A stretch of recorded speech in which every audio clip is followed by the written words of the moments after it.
Yəməndəki üsyankar Ənsar Allah hərəkatına bağlı Husilər Təl-Əvivdə yerləşən Ben Qurion Beynəlxalq Hava Limanına raket zərbələri endirdiklərini açıqlayıblar.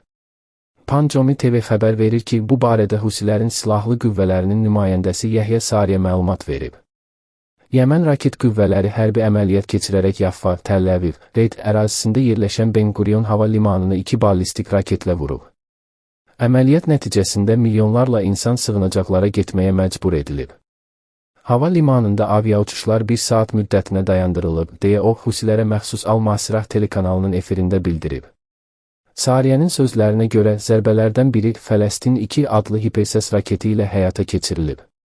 O, həmçinin qeyd edib ki, şənbə səhəri Yəmən üsyançıları İsrail hava limanı istiqamətində zərbə dronu da göndəriblər. Qeyd edək ki, bundan əvvəl İsrail ordusu Yəməndən İsrailə tərəf atılmış bir raketin hava hücumundan müdafiə sistemi tərəfindən ələ keçirildiyini açıqlamışdı. Ölkənin bir neçə bölgəsində hava hücumu siqnalları səslənib.